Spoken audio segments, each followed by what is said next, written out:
ओम शांति। 22 मई 2022 आज के बाबा की अव्यक्त महावाक्य रिवाइज कोर्स 13 फरवरी 1991। मुरली का टॉपिक है विश्व परिवर्तन में तीव्रता लाने का साधन, एकाग्रता की शक्ति एवं एकरस स्थिति। विश्व परिवर्तन में तीव्रता लाने का साधन, एकाग्रता की शक्ति एवं एकरस स्थिति। एकाग्रता की शक्ति रहे हर चीज में और एक शिव बाबा की याद के रस का हम रसपान करें तो उसको एकरस स्थिति कहते हैं। तो ये साधन है विश्व परिवर्तन में तीव्रता लाने का, नई दुनिया को नजदीक लाने का। तो अब सुनते हैं बाबा के महावाक्य। बाबा कहते, आज दूर देशी बाप। बाबा परम धाम से आते हैं ना इतनी दूर से, तो आज दूर देशी बाप अपने दूर देशी और देशी बच्चों को मिलन मुबारक देने आए हैं। ये मुबारक स्वीकार कर लो, स्वयं भगवान हमको मिलन की मुबारक देने आए हैं। आप सभी भी दूर देश से आए हैं, बाप भी दूर देश से आए हैं। बच्चे बाप को मुबारक देने आए हैं और बाप बच्चों को 1-2 दिन की मुबारक या 1-2 गुना मुबारक नहीं, पदम गुणा मुबारक देते हैं। मानना माना समान, मनाना माना समान बनना। दुनिया में सिर्फ मनाते हैं, लेकिन बाप मनाते अर्थात बनाते हैं। सभी बच्चे चाहे साकार रूप में सम्मुख हो, चाहे आकार रूप में सम्मुख हैं। सब बच्चे विश्व के कोने कोने में बाप की हीरे तुल्य जयंती मना रहे हैं। बाप दादा आकारी रूप में सम्मुख बच्चों को भी हीरे तुल्य जयंती की हीरे तुल्य पदम गुणा मुबारक दे रहे हैं। बाबा उनको कोई मामूली 1-2 घड़ी के लिए ऐसे मुबारक नहीं देते। बाबा हमें पदम गुणा मुबारक देते और वो भी हीरे तुल्य मुबारक देते हैं। इस महान अवतरित होने की जयंती को आप सभी बच्चे मनाते स्वयं भी हीरे तुल्य बन गए हो। इसको कहा जाता है मनाना अर्थात बनाना। हर एक बच्चे के मस्तक पर पदम भाग्यवान बनने का सितारा चमक रहा है। तो मनाते मनाते सदा के लिए क्या बन गए? भाग्यवान बन गए। हाँ, बाबा कहते कि बाप दादा आकारी रूप में सम्मुख बच्चों को भी हीरे तुल्य जयंती की हीरे तुल्य पदम मुबारक दे रहे हैं। इस महान अवतरित होने की जयंती को आप सभी बच्चे मनाते स्वयं भी हीरे तुल्य बन गए हो। इसको कहा जाता है मनाना अर्थात बनाना। हर एक ऐसी अलौकिक जयंती हर एक बच्चे के मस्तक पर पदम भाग्यवान बनने का सितारा चमक रहा है। तो मनाते मनाते सदा के लिए भाग्यवान बन गए। ऐसी अलौकिक जयंती सारे कल्प में भी कोई नहीं मनाते हैं। चाहे महान आत्माओं की भी जयंती मनाते हैं, लेकिन वे महान आत्माएं मनाने वालों को महान बनाते नहीं हैं। इस संगम पर ही आप बच्चे परमात्मा जयंती मनाते महान बन जाते हो, श्रेष्ठ आत्माएं बन जाते हो। ऐसे हीरे तुल्य जीवन बनाते जो जन्म जन्मांतर हीरे और रत्नों से खेलते रहते। आज का यादगार दिवस सिर्फ बाप का नहीं है, लेकिन बच्चों का बर्थडे भी है। क्योंकि जब बाप अवतरित होते हैं शिव बाबा, तो बाप के साथ ब्रह्मा दादा भी परिवर्तित आत्मा अवतरित होते हैं। बाप और दादा दोनों का साथ साथ अवतरण होता है। सिवाय ब्राह्मणों के बाप दादा स्थापना का यज्ञ रच नहीं सकते। सिवाय ब्राह्मणों के बच्चों के बाबा कैसे यज्ञ स्थापन कर सकते? तो इसलिए ब्राह्मणों के सिवाय बाप दादा स्थापना का यज्ञ रच नहीं सकते।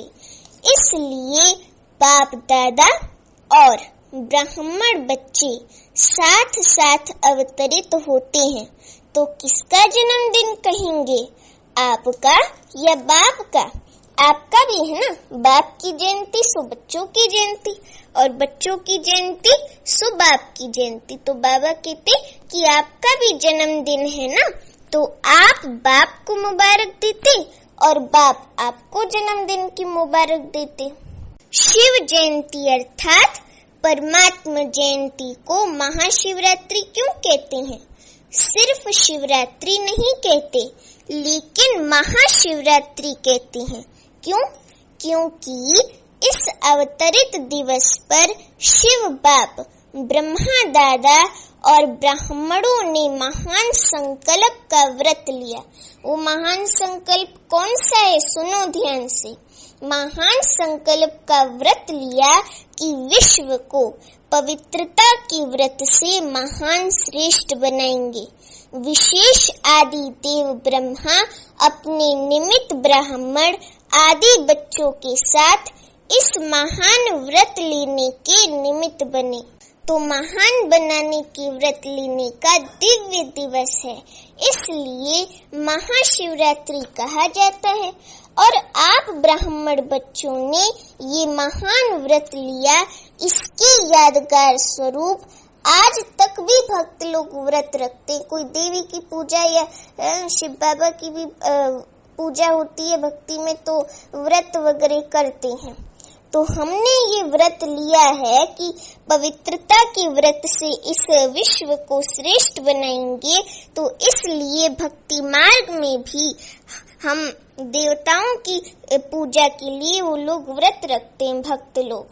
ये महान जयंती प्रतिज्ञा लेने की जयंती है, तो दृढ़ प्रतिज्ञा आज करो।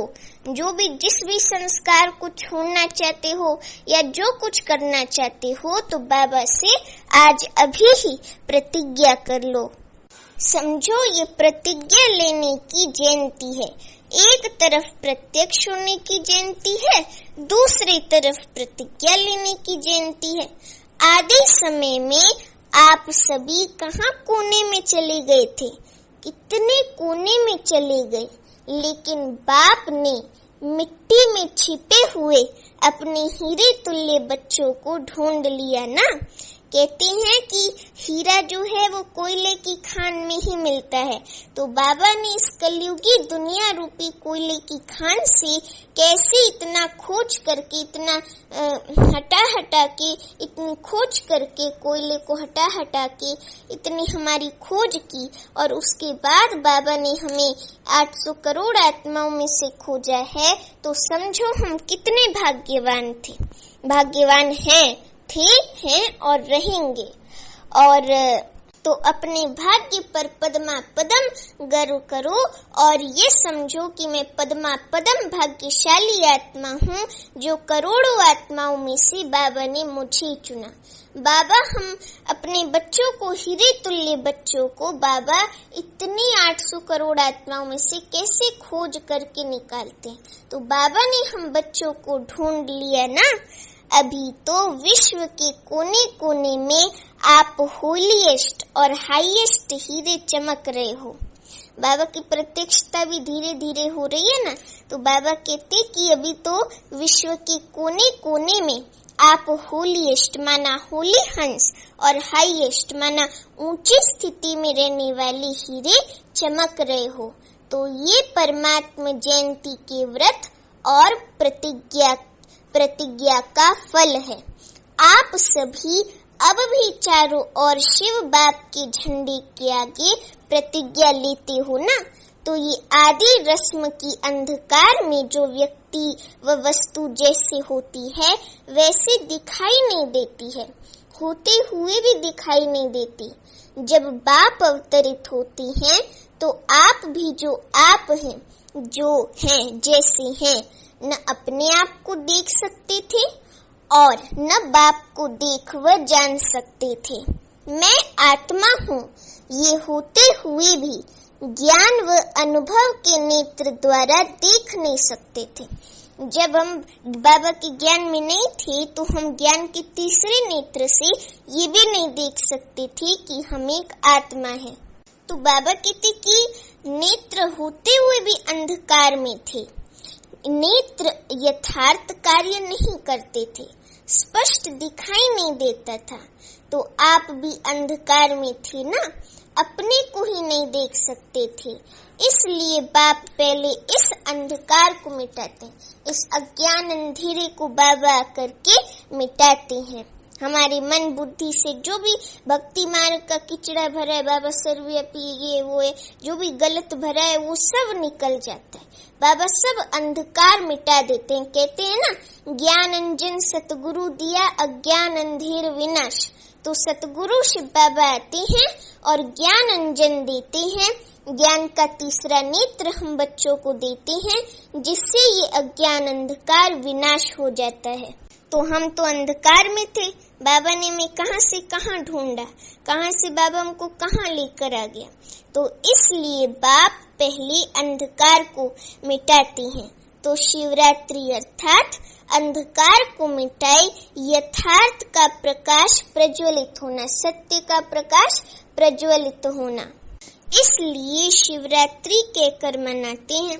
भक्ति मार्ग की विधियां भी आपकी यथार्थ विधियों का यादगार है।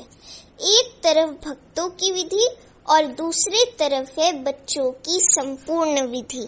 दोनों ही देख बाप हर्षित हो रहे हैं। आप लोग भी हर्षित होते हो ना कि हमारे भक्त फॉलो करने में कितने होशियार हैं। लास्ट जन्म तक भी अपनी भक्ति की विधियां निभाते आते हैं। ये सब है बाप और आप बिंदु रूप की कमाल, हमारे आत्मा रूप की हम आत्माओं की कमाल। तो शिव बाबा के साथ शालिग्राम भी साथ साथ पूजे जाते हैं ना। शिव बाबा को तो शिवलिंग रूप में पूजते हैं और शालिग्राम भी छोटा छोटा पूजते हैं ना शालिग्राम को। तो शिव बाबा के साथ शालिग्राम भी साथ साथ पूजे जाते हैं। ये भक्ति मार्ग में ये दिखाने के लिए छोटा और बड़ा रूप बनाते हैं कि शिव बाबा बाप है और शालिग्राम माना हम सभी आत्माएं हैं। तो आप सभी बिंदु स्वरूप के महत्व को जानते हो, इसलिए आज तक भक्तों में शिव अर्थात बिंदु रूप का महत्व है। वे सिर्फ बिंदु रूप को जानते हैं, यथार्थ नहीं जानते हैं, अपने रूप से जानते हैं। लेकिन आप बाप को सिर्फ बिंदु रूप से नहीं, लेकिन बिंदु के साथ जो सर्व खजानों का सिंधु है, सर्व खजानों का सिंधु शिव बाबा है। तो बिंदु के साथ सिंधु रूप शिव बाबा को भी हम जानते हैं। तो हम कितने ना सौभाग्यशाली हैं, दोनों रूप से जाना है ना। सिंधु स्वरूप को जानते आप भी मास्टर सिंधु माना सागर बन गए। आप में कितने खजाने भरे हुए हैं, हिसाब लगा सकते हो। अनगिनत अथाह और अविनाशी खजाने हैं। अनगिनत खजाने, उनकी गिनती हो ही नहीं सकती। और अथाह है, ऐसे नहीं कि थाह माना लिमिटेड है, अथाह है अनलिमिटेड। और अविनाशी जो कभी विनाश नहीं हो सकता। ऐसे खजाने के हम खजांची माना मालिक हैं। तो सभी मास्टर सिंधु बन गए हो ना कि अब बनना है। तपस्या वर्ष में क्या करेंगे? तपस्या अर्थात जो भी संकल्प करेंगे वे कैसे? ढीला संकल्प नहीं, दृढ़ता से। क्योंकि जहाँ दृढ़ता की चाबी है ना, वहाँ सफलता निश्चित है। तो दृढ़ता की चाबी हमें हर जगह यूज करनी है। तो जो भी संकल्प करेंगे तपस्या का, वे दृढ़ता से, ऐसे नहीं कि ढीला संकल्प करे। तो दृढ़ता से जो है वो सफलता मिलती है। तो तपस्या अर्थात, तपस्या का सही अर्थ क्या है? एकाग्रता और दृढ़ता। ऐसे नहीं कि योग में बैठे हैं और बुद्धि इधर उधर घर बार में या इधर उधर कहीं जा रही और नहीं। तपस्या अर्थात एकाग्रता, एक बाबा में ही मन लगे, एक बाबा से ही लगन लगी रहे और दृढ़ता। योगी जीवन में तो भी हो, ऐसे नहीं है योगी जो है वो योग लगाने वाले योगी नहीं, लेकिन योगी जीवन होनी चाहिए, उसको योगी कहते हैं। तो आप सभी योगी जीवन वाले हो ना, कि 8 घंटा 6 घंटा या कुछ घंटा योग लगाने वाले हो। योगी जीवन तो है ही, फिर खास तपस्या वर्ष क्यों रखा है जनवरी मास का? बाप दादा सभी बच्चों को योगी जीवन वाले योगी आत्माओं के रूप में देखते हैं और हो भी योगी जीवन में, और जीवन समाप्त हो गई। भटकी हुई भोगी जीवन से थककर निराश होकर सोच समझकर योगी बने हो, सोच समझकर बने हो या किसके कहने से बन गए हो, अनुभव करके बने हो या सिर्फ अनुभव सुनकर बन गए हो। अनुभवी बन करके, बाबा कहते कि अनुभवी बन करके योगी बने हो या सिर्फ सुना और देखा तो अच्छा लग गया। सिर्फ देख करके सौदा किया है या सुनकर सौदा किया है? देखो बाबा हमसे बहुत सारे प्रश्न पूछ रहे हैं, मन ही मन बाबा को उत्तर देते जाओ कि बाबा कहते कि सिर्फ देख करके सौदा किया है बाप का बनने का या सुन करके सौदा किया है? कहाँ किसके धोखे में तो नहीं आए हो? अच्छी तरह से देख लिया है? अभी भी देख लो, कोई जादू तो नहीं लग गया है? बाबा ऐसे पूछते हैं कि देख लो कोई जादू तो नहीं लग गया है? तीनों आंखें खोलकर सौदा किया है, क्योंकि बुद्धि भी एक क्या है? नेत्र है। ये 2 आंखें और बुद्धि की आंख, बाबा ने अभी हमें दिव्य बुद्धि दी है, ज्ञान का चक्षु दिया है, तो तीसरा नेत्र बुद्धि की आंख, तीनों खोलकर सौदा किया है। सभी पक्के हो ना? सभी पक्के हैं ना? हाँ, सभी पक्के हैं। सभी बच्चे मीठी मीठी रूह रिहान करते हैं, कहते हैं बाबा हैं तो आपके ही और कहाँ तो जाएंगे ही नहीं। और ज्ञानी योगी जीवन भी बहुत अच्छी लगती है ये, हाँ, लेकिन थोड़ा थोड़ा किसी न किसी बात में सहन करना पड़ता है। उस समय मन और बुद्धि हलचल में आ जाती है कि ये कब तक होगा, कैसे होगा, क्यों हो रहा है। बीच बीच में जो माया की हलचल होती है, चाहे अपने से, चाहे सेवा से, चाहे सेवा साथियों, चाहे साथियों से, ये हलचल निरंतर से अंतर ले आती है, निरंतर कांस्टेंट से अंतर ले आती, डिफरेंस ले आती है। तो सहन शक्ति की परसेंटेज थोड़ी कम हो जाती है। हैं पक्के, लेकिन पक्के को भी कभी कभी ये बातें हिला देती हैं। कई बार जो है रुस्तम भी माया से हार पड़ता है, ये बातें उसको हिला देती हैं। तो तपस्या वर्ष अर्थात सर्व गुणों में, सर्व शक्तियों में, सुनो ध्यान से, सर्व गुणों में, सर्व शक्तियों में, सर्व संबंधों में, सर्व स्वभाव संस्कार में 100% पास होना। पास विद ऑनर का रिमार्क बाबा से लेना। लौकिक में भी जो अच्छा बच्चा होता है तो उनको टीचर से रिमार्क मिलता है ना कि ये बच्चा अच्छा है, क्लास में अच्छा है, ऐसे है वैसे। हाँ, खराब है तो उसको उल्टा रिमार्क मिलता है। तो हमें बाबा से अच्छा रिमार्क लेना है, पास विद ऑनर होना है। PWH पास विद ऑनर की डिग्री लेनी है हमको। तो अभी पास हो, लेकिन फुल पास नहीं। एक है पास, दूसरा है फुल पास। पास तो 90 भी होता है ना, लेकिन फुल पास जो है वो 100 को कहा जाता है। तो एक है पास, दूसरा है फुल पास, और तीसरा है पास विद ऑनर, ऑनर से पास होना। तो तपस्या वर्ष में अगर पास विद ऑनर थोड़े बने तो फुल पास तो सब बन सकते हैं। और फुल पास होने के लिए सबसे सहज साधन है, सुनो कौन सा सहज साधन है? जो कोई भी माया के पेपर आते हैं तो और इस तपस्या वर्ष में भी पेपर आएंगे, तो ऐसे नहीं कि नहीं आएंगे, लेकिन पेपर समझ के, कागज का शेर समझ के पास करो। उसमें फंसो नहीं कि ये पेपर ऐसे क्यों आया, माया बाबा माया को कंट्रोल करो, ये करो, नहीं। जो पेपर आया उसको पास करो और आगे बढ़ो। अभी लौकिक में भी देखो 3 एग्जाम होते हैं ना, एक होता है यूनिट टेस्ट, फिर होता है हाफ ईयरली, फिर होता है फाइनल। तो 3 एग्जाम होते हैं ना। अब स्टूडेंट बोले यूनिट टेस्ट क्यों होता है, हाफ ईयरली क्यों होता है, हर चीज में क्वेश्चन करे तो कैसे पास होगा। अरे पेपर आए, पेपर तो प्रिपेयर करके। तो ऐसे ही बाबा के उसमें भी इस विस्तार में नहीं जाना कि पेपर क्यों आया, क्या आया है। पेपर आए उसको पेपर समझकर पास करो। बात को बात नहीं समझो, पेपर समझो।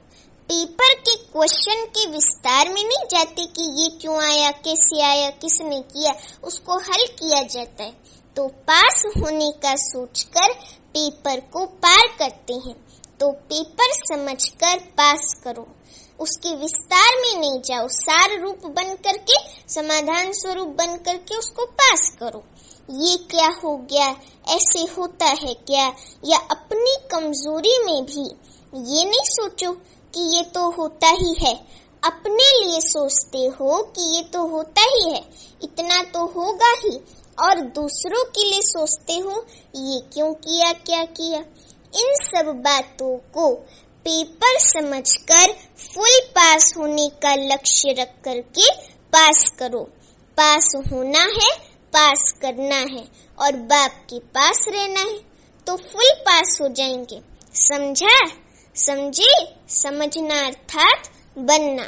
तो अभी मेजॉरिटी रिजल्ट में देखा जाता है, क्या देखा जाता है कि कई बातों में तो अच्छी तरह से पास हो गए हैं, सिर्फ अपने पुराने स्वभाव और संस्कार जो कभी कभी नए जीवन में इमर्ज हो जाते हैं, अपने व दूसरों के स्वभाव संस्कार भी टक्कर खाते हैं। संस्कार मिलन की रास ना होकर के संस्कार स्वभाव की टक्कर होती है, तो अपने कमजोर संस्कार दूसरे के संस्कार से टक्कर खाता है। तो ये कमजोरी अभी विशेष लक्ष्य को पहुंचने में विघन डालती है। फुल पास के बजाय पास मार्क दिला देती है। न अपने स्वभाव संस्कार को संकल्प व कर्म में लाओ, न दूसरों के स्वभाव संस्कार से टक्कर खाओ। दोनों में कौन सी 2 शक्तियां चाहिए? एक चाहिए सहन करने की शक्ति और दूसरी समाने की शक्ति। तो दोनों में सहन शक्ति और समाने की शक्ति की आवश्यकता है। ये फुल पास के समीप लाने नहीं देती, और यही कारण है जो कहाँ अलबेलापन, कहाँ आलस्य आ जाता है। तपस्या वर्ष में मन बुद्धि को एकाग्र करना अर्थात एक ही संकल्प में रहना कि मुझे फुल पास होना है, पास विद ऑनर बनना है। बाबा कहते कि अगर मन बुद्धि जरा भी विचलित हो तो दृढ़ता से फिर से उसको एकाग्र करो। करना ही है, होना ही है। ये सब जो भी कमजोरियां हैं उनको तपस्या की योग अग्नि से भस्म करो। योग अग्नि प्रज्वलित हो गई है, लगन की अग्नि में अभी भी रहते हो, लेकिन कभी कभी अग्नि थोड़ी सी परसेंटेज में कम हो जाती है, बुझती नहीं है, कम होती है। तेज आग में जो भी चीज डालो तो या तो परिवर्तन या भस्म होगी। परिवर्तन और भस्म करने दोनों में तेज आग चाहिए। योग अग्नि है, लगन की अग्नि भी जगी हुई है, लेकिन सदा ही तेज रहे, कभी तेज कभी कम नहीं, तेज रहे सदा। जैसे यहाँ स्थूल अग्नि में भी अगर कोई चीज अच्छी बनानी चाहती हो और टाइम पर बनानी चाहती हो तो अग्नि को उसी रूप में रखेंगे जो चीज समय पर और अच्छी रीति तैयार हो। ऐसे थोड़ी है कि अग्नि चालू की फिर बंद कर दी, ऐसे थोड़ी ना भोजन बनता है। अग्नि को चालू ही रखते हैं, जैसे शुरुआत में उसको खाना बनते समय चालू रखा था, ऐसे ही उसको चालू रखते हैं। तो ऐसे थोड़ी कि बीच में बुझाते हैं। तो बाबा कहते कि अगर बीच में आग बुझ जाए तो समय पर चीज तैयार हो सकेगी? भले तैयार होगी परंतु समय पर नहीं। तो आपकी योग अग्नि भी बीच बीच में ढीली हो जाती है तो संपन्न बनेंगे, लेकिन फिर लास्ट में बनेंगे। लास्ट में संपन्न बनने वाले फास्ट और फर्स्ट राज्य भाग्य का अधिकार उन्हों को नहीं मिल सकता। आप सभी का लक्ष्य फर्स्ट जन्म में राज्य भाग्य प्राप्त करने का है, या फिर दूसरे तीसरे जन्म में आएंगे? पहले जन्म में आना है ना। सभी ने हाथ खड़ा किया। सबको फर्स्ट जन्म में आना है, पहले जन्म में। कोई भी ये नहीं चाहता कि हम दूसरे तीसरे जन्म में आए। तो वैसा फिर पुरुषार्थ भी करना होगा, क्योंकि ये नंबरवार पुरुषार्थ अनुसार है। तो तपस्या वर्ष अर्थात फास्ट पुरुषार्थ कर फर्स्ट जन्म में फर्स्ट नंबर आत्माओं के साथ राज्य में आना। घर में साथ चलना है ना, फिर राज्य में भी ब्रह्मा बाप के साथ आना है। तो समझा तपस्या वर्ष क्यों रखा है? एकाग्रता की शक्ति को बढ़ाओ। अभी भी न चाहते भी व्यर्थ चला जाता है। व्यर्थ का तरफ कोई समय शुद्ध श्रेष्ठ संकल्प से भारी हो जाता है। तपस्या अर्थात व्यर्थ संकल्प की समाप्ति, क्योंकि ये समाप्ति ही संपूर्णता को लाएगी। बाबा कहते कि समाप्ति के बिना संपूर्णता नहीं आएगी। तो आज के दिन से तपस्या वर्ष आरंभ कर रहे हो। उमंग उत्साह के लिए बाप दादा मुबारक देते हैं। चारों ही सब्जेक्ट में फुल पास होने की मार्क्स लेनी है। ऐसे नहीं समझना कि मेरे तो 3 सब्जेक्ट ठीक हैं, सिर्फ एक में कमी है, फुल पास हो जाएंगे। नहीं, फिर भी पास की लिस्ट में आएंगे। फुल पास अर्थात चारों सब्जेक्ट में फुल मार्क्स है। फुल मार्क्स चारों सब्जेक्ट में होनी चाहिए। ऐसे नहीं कि 3 सब्जेक्ट में 2 सब्जेक्ट में अच्छी मार्क्स है और 2 में या 1 में कम मार्क्स है। नहीं, सब में समान और अच्छी मार्क्स होनी चाहिए। हाँ, सब में फुल पास होना है। सदा हर आत्मा की प्रति कल्याण की भावना, चाहे वे आपकी स्थिति को हिलाने की भी कोशिश करे, लेकिन अकल्याण करने वाले के ऊपर भी कल्याण की भावना, कल्याण की दृष्टि, कल्याण की वृत्ति, कल्याणमय कृति, इसको कहा जाता है कौन सी आत्मा? कल्याणकारी आत्मा। शिव का अर्थ भी कल्याणकारी है ना। शिव बाबा को भी बाबा कहते ना शिव कल्याणकारी। तो शिव जयंती अर्थात कल्याणकारी भावना। तो शिव जयंती अर्थात कल्याणकारी भावना। कल्याण करने वाले के ऊपर कल्याण करना, ये तो अज्ञानी भी करते हैं। अच्छे के साथ अच्छा चलना, ये तो सभी जानते हैं। लेकिन अकल्याण की वृत्ति वाले को अपने कल्याण की वृत्ति से परिवर्तन करो या क्षमा करो। परिवर्तन न भी कर सकते, क्षमा तो कर सकते हो ना। मास्टर क्षमा के सागर तो हो ना। तो आपकी क्षमा उस आत्मा के लिए शिक्षा हो जाएगी। आजकल शिक्षा देने से कोई समझता, कोई नहीं समझता। ये करो तो ये शिक्षा हो जाएगी। क्षमा अर्थात शुभ भावना की दुआएं देना, सहयोग देना। शिक्षा देने का समय अभी चला गया। अभी सबको स्नेह दो, क्योंकि अभी आत्माओं को शिक्षा नहीं चाहिए, अभी सभी को स्नेह चाहिए। तो अभी सभी को स्नेह दो, सम्मान दो, क्षमा करो। तो अभी बाबा कहते शुभ भावना रखो, शुभ कामना रखो, यही शिक्षा की विधि है। वे विधि अब पुरानी हो गई तो नई विधि आती है ना। तपस्या वर्ष में इस नई विधि से सर्व को और समीप लाओ। सुनाया था ना कि दाने कुछ तैयार हो भी गए हैं, लेकिन माला अभी तैयार नहीं है। धागा भी है, दाने भी हैं, लेकिन दाना दाने के समीप नहीं है, इसलिए माला तैयार नहीं है। अपनी रीति से दाना तैयार है, लेकिन लेकिन संगठन में समीपता में तैयार नहीं है। तो तपस्या वर्ष में बाप समान ही है, लेकिन अभी बाबा कहते दाना दाने के समीप भी आना है। समझा? बाकी योगी थे, योगी हैं, सदा योगी जीवन में ही रहना है। ड्रामा की हर सीन को न्यारे प्यारे बन देखते चलो। ड्रामा की हर सीन प्यारी है। दुनिया के लिए जो अप्यारी सीन है वे आपके लिए प्यारी है। तो जो भी होता है उसमें कोई राज भरा हुआ होता है। राज को जानने से कभी किसी बात में, किसी दृश्य में नाराज नहीं होंगे। राज को जानने वाले नाराज नहीं होते, क्योंकि वे राज को जानते हैं। तो हम तो ड्रामा की राज को जानते हैं ना, फिर नाराज होने की बात ही नहीं। तो अभी बाबा कहते कि राज को न जानने वाले नाराज होते हैं। डबल विदेशी 20 बार शिव जयंती मनाने टाइम पर पहुंच गए हैं। दृढ़ निश्चय रखा है कि जाना ही है, मधुबन जाना ही है, तो पहुंच गए ना। जाए न जाए ये सोचने वाले रह गए। अभी तो ये कुछ भी नहीं है, अभी तो होना है।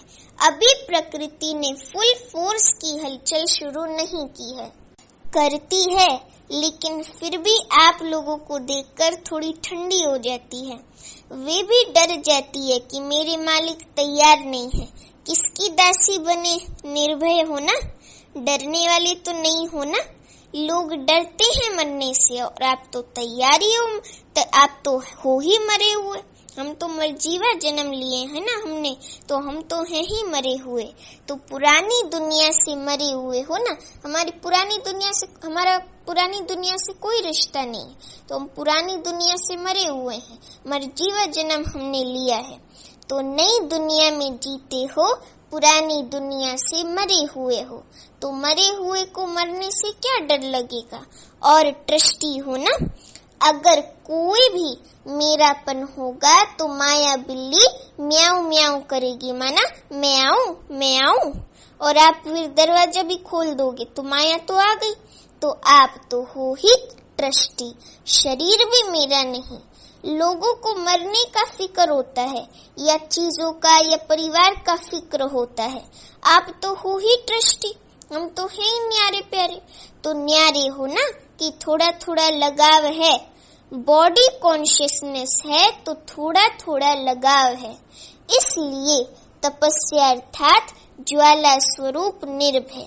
अच्छा, दोनों मुरब्बी दादियां सुन रही हैं, देख रही हैं। कुछ नवीनता देखनी चाहिए ना। बाप दादा ने पहले भी सुनाया कि एक है वाणी की सेवा, दूसरी है फरिश्ता मूरत और शक्तिशाली स्नेहमयी दृष्टि की सेवा। कुछ समय इन्हों को ये सेवा का पार्ट मिला हुआ है। आदि से वाणी और कर्म की सेवा तो करती रही है। इस विधि की सेवा का ये भी ड्रामा में है। अंत में यही सेवा रह जाएगी। ये पार्ट थोड़े समय के लिए इन्हों को मिला है, फिर भी मुरब्बी बच्चे हैं ना। इन्हों के हिसाब किताब चुकतो होने में भी सेवा है। निमित्त हिसाब है, लेकिन राज सेवा का है। बेहद के खेल में ये भी एक वंडरफुल खेल है। दोनों का पार्ट भी नवीनता है। ये जल्दी जल्दी हिसाब किताब चुकतू कर संपन्नता और संपूर्णता के समीप जा रही हैं। अकेले नहीं जाएंगे, ये कोई नहीं सोचो। हर एक को चुकतू तो करना ही है, लेकिन कोई सिर्फ चुकतू करता है और कोई चुकतू करते भी सेवा करते हैं। सारे विजयी बन गए ना। सबकी दुआओं की दवा भी सूली से काटा कर देती है। हिसाब किताब के प्रभाव में नहीं आई, दोनों ठीक हो गए हैं। सिर्फ परहेज में है। रेस्ट भी परहेज है। जैसे खाने में परहेज होती है, ये फिर चलने फिरने बोलने की परहेज है। स्नेह क्या नहीं कर सकता है। कहावत है कि स्नेह पत्थर को भी पानी कर देता है ना। कर सकता है तो ये बीमारी नहीं बदल सकता है। बदल तो गई ना। हार्ट की बीमारी बदल गई। पत्थर से पानी तो हो गया ना। तो ये आप सबका प्यार है। बाकी अब सिर्फ पानी रह गया, पत्थर खत्म हो गया। रेस्ट में रहने से दोनों के चेहरे चमक गए हैं। परिवार का प्यार भी, जो आपसी स्नेह है, वो भी बहुत मदद करता है। अच्छा, चारों ओर की सर्व विश्व कल्याण की श्रेष्ठ भावना रखने वाली, चारों ओर की ऐसे दृढ़ संकल्प करने वाली, तपस्या द्वारा स्वयं को, विश्व को परिवर्तन करने वाली, एकाग्रता की शक्ति से एक रस तीव्र स्थिति में रहने वाली, ऐसे तपस्वी आत्माओं को, स्नेही आत्माओं को, सदा बाप के साथ रहने वाली आत्माओं को, सदा भिन्न भिन्न विधि से सेवा में साथी रहने वाले बच्चों को महापरमात्मा जयंती की मुबारक और याद प्यार स्वीकार हो।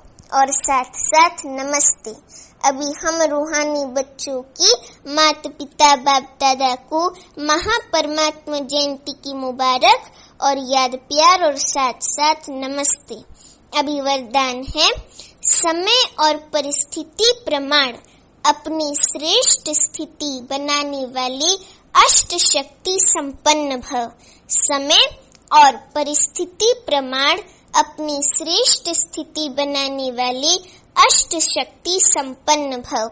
अभी वरदान का स्पष्टीकरण है, जो बच्चे अष्ट शक्तियों से संपन्न हैं, वो हर कर्म में समय प्रमाण, परिस्थिति प्रमाण, हर शक्ति को कार्य में लगाते हैं। उन्हें अष्ट शक्तियाँ इष्ट और अष्ट रतन बना देती हैं। ऐसी अष्ट शक्ति संपन्न आत्माएं जैसा समय, जैसी परिस्थिति, वैसी स्थिति सहज बना लेती हैं।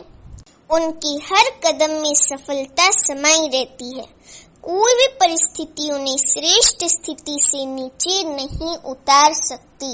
अभी स्लोगन है, जो कर्म हम करेंगे हमें देख और करेंगे।